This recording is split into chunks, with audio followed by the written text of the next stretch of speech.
जब सुने के होई भोजपुरी गाना बस बजे के चाही गाना।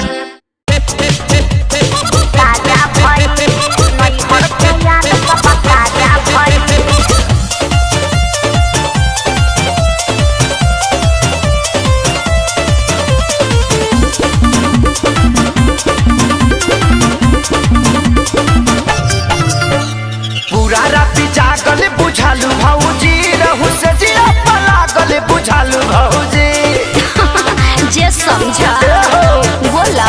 पूरा राती जागल बुझालू भौजी रहू से जिया पलागल बुझालू भौजी जब देह तोहर भैया के पाजा गइल ऐसा जब देह तोहर भैया के पाजा गइल अरे त का भइल कुछ दर्द भइल कुछ मजा भइल बाकी नहीं हर के याद सब ताजा भइल। कुछ दर्द भइल कुछ मजा भइल बाकी नहीं हर के याद सब ताजा भइल। अरे का बुझला ताजा भइल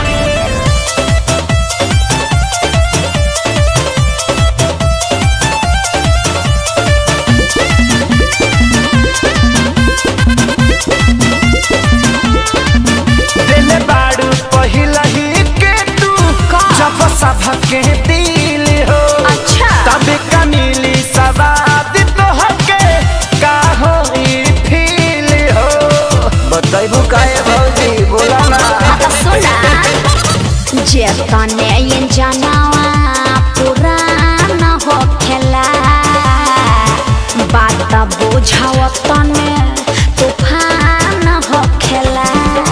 काका चेक बंद करके दरवाजा भइल अरे बोला ना कुछ दर्द भइल कुछ मजा भइल बाकी नहीं हर के याद सब ताजा भइल। कुछ दर्द भइल कुछ मजा भइल बाकी नहीं हर के याद सब ताजा भइल। ताजा भइल नहीं हर के याद सब ताजा भइल।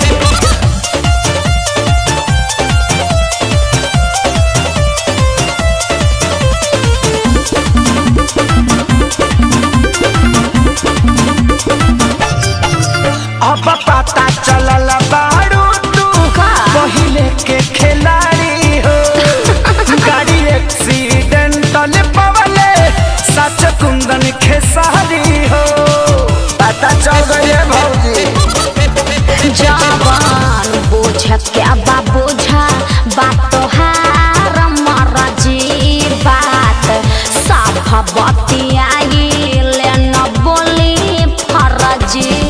तो कैसे सुर्ती खानी देह आज गाजा भइल बोला ना कुछ दर्द भइल कुछ मजा भइल बाकी नहीं हर के याद सब ताजा भइल। कुछ दर्द भइल कुछ मजा भइल बाकी नहीं हर के याद सब ताजा भइल।